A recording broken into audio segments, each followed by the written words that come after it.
토트넘 헛스퍼, 토트넘의 한 선수. 에이즈의 셔츠에 누가 선택할까요? 저는 지금 에이즈의 손을 고를 것 같아요. 에이즈는 지금 밖에서 좀 문제가 생기고 있어요. 손은 훌륭한 선수입니다. 저는 손을 고를 것 같아요. 저는 손을 고를 것 같아요. 저희가 아주 좋은 스페이지를 가지고 있지 않기 때문이죠. 손은 골키퍼일 뿐이지만 그것도 그렇다고 생각합니다. 저는 팬이니까요. 그리고 구사킥과 함께 그러면 한국 선수단의 미래에 아주 강력한 듀오가 될 것 같습니다. 네, 그게 정말 훌륭할 것 같습니다. 저는 팬이니까요. 그래서 우리 클럽에서도요. 손은 제 생각에는 토트넘 헛스퍼의 최고의 선수입니다. 저는 스페인 선수인 스펜스를 고를 것 같습니다. 스페인 선수는 토트넘 헛스퍼의 최고의 선수입니다. 마이쿠마 선수는요. 마이쿠마 선수는 아주 훌륭합니다. 하지만 스페인 선수는 몇 년이 젊은 것 같습니다. 그래서 손을 고를 것 같습니다. 북런던에 상륙한 알크마르 팬들을 보고 솔직히 무서웠지만 막상 카메라가 다가서자 그들은 그냥 문동네에서 볼 수 있는 평범한 사람들이었습니다. 편집 없이 ESPN의 영상을 그대로 보여드렸고 가장 영입하고 싶은 선수로 대부분의 사람들이 손흥민을 말했고 다음은 자국 선수인 반더벤이었습니다. 개인적으로 자국 대표팀의 미래인 반더벤을 모든 사람이 대답할 것으로 예상했지만 그들에게 중요한 것은 국적이 아니라 축구였습니다. 프랜차이즈에 더욱 특별한 의미를 부여하는 축구계에서 전 세계로 확대해도 알크마르에게 반더벤은 상징적인 선수일 수 있었지만 상상 속의 영입에서도 손흥민을 선택한 사람들은 7번을 정말 절실히 가지고 싶어한 사람들로 이해할 수 있습니다. 결국 귀여운 표정으로 손흥민은 절대 알크마르에 오지 않을 것이라고 바란 팬은 멀리 북런던 원정길에서 그 손흥민이 자신의 팀을 격침시키고 3골 모두에 관여하는 모습을 지켜봤습니다. 축구팬의 한 명으로서 절대 영입할 수 없는 선수에게 철저히 농락당하는 심정을 잘 알고 있기에 상대편이지만 조금은 치근한 에피소드가 되었습니다. 재밌게도 알크마르의 역대 최고 이적료 영입은 토트넘의 페럿이었고 역대 최고 이적료로 내보낸 선수는 얀센이며 역시 상대팀은 토트넘이었습니다.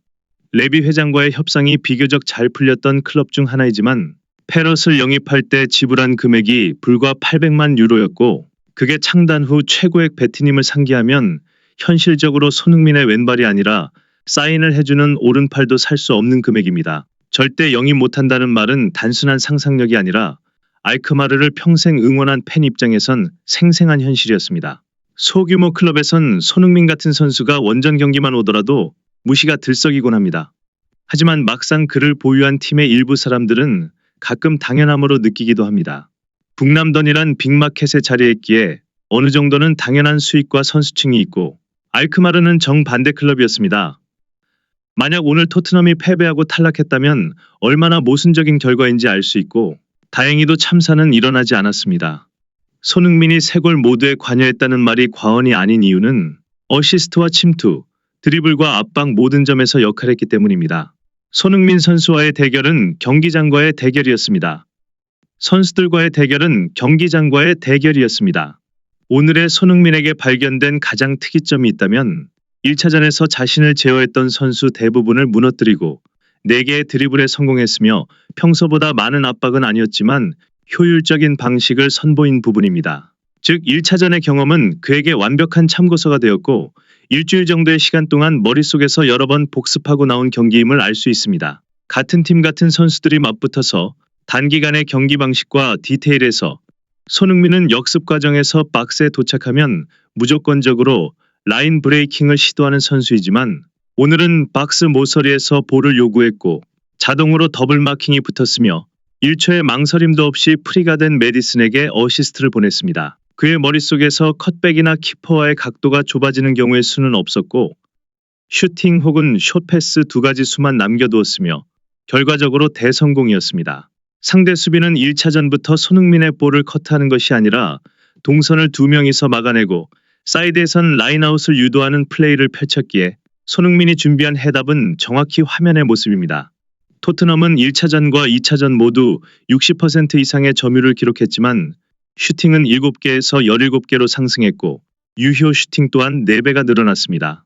쉽게 이해하기 어려운 압도적인 차이이고 손흥민을 비교적 잘 막아낸 클럽과 아닌 클럽의 차이가 알크마르라는 하나의 팀을 통해 완벽하게 나타났습니다. 손흥민 팬 입장에서 무조건 박수칠 일이 아닌 이유는 토트넘의 공격력은 손흥민의 활약 여부에 따라 지나치게 롤러코스터를 타고 있기 때문이고 손흥민 개인을 위해서도 결코 좋은 현상은 아닙니다. 가끔 특정 선수의 컨디션이 좋지 않거나 상대가 집중 견제를 펼쳐도 다른 지역에서 터지는 클럽들이 감침이고 성적도 따라갑니다. 올 시즌 손흥민이 비교적 활약하지 못했지만 동료들은 활약했고 팀은 승리했다는 뉴스는 아마도 보신 적이 없으실 것입니다. 손흥민이 막히는 토트넘은 끝이다고 말해도 과언이 아닐 정도로 그의 활약과 팀 성적은 완벽하게 연결되어 있습니다. 손흥민이 정말 무진한 시즌이라면 취미 잘하는 날 홀로 침묵하거나 실수하는 날이 쌓여야 하지만 1년 전체를 통틀어 제로에 가깝습니다. 대부분의 상대팀은 박스에서 손흥민에게 더블 마킹을 붙이고 있기에 라이트 윙어가 반드시 빈 공간을 활용해야 하고 득 쪽에서 득점이 터지면 상대 감독 입장에선 자연스럽게 레프트 윙에게 여러 겹을 쌓기가 어려워집니다. 그런 의미에서 오늘 오도베르의 활약은 고무적이었고 오늘 경기를 본 상대 감독은 만약 3차전이 있다면 머리가 복잡해졌을 경기 내용이었습니다. 토트넘이 연승 가도를 달리는 시점엔 반드시 다른 지역에서 활약하는 선수가 나타나고 손흥민에게 평균적인 마킹이 붙어 있습니다. 보통 선수와 똑같은 수비를 붙이는 팀을 상대로 손흥민은 주로 득점하거나 적어도 어시스트를 기록하곤 했습니다. 오늘 알크마르 감독은 누가 봐도 왼쪽을 막아야 이긴다는 전술을 들고 나왔고 대실패로 이어졌습니다.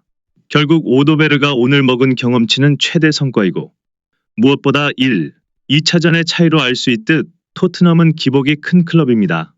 당장 8강전의 결과는 상대의 강함보다 그날의 토트넘이 어떤 팀일까가 더 중요하고 약한 날의 토트넘에게는 상대의 이름이 아무 의미가 없습니다.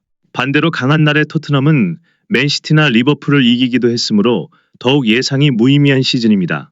상대가 왼쪽만 집중하지 못할 정도로 다른 방향에서도 좋은 비디오를 쌓는 것, 그리고 상대 감독이 게임 플랜을 쉽게 정하지 못하게 하는 것, 그 단순함이 말처럼 잘 이루어지지 않는 것이 축구이고 덕배의 말처럼 참 어렵습니다. 남은 유로파리그에서 시즌 최고의 토트넘이 등장하길 응원하고 오랜만에 활짝 웃은 캡틴의 표정이 연속되길 기원합니다. 시청해주셔서 감사합니다.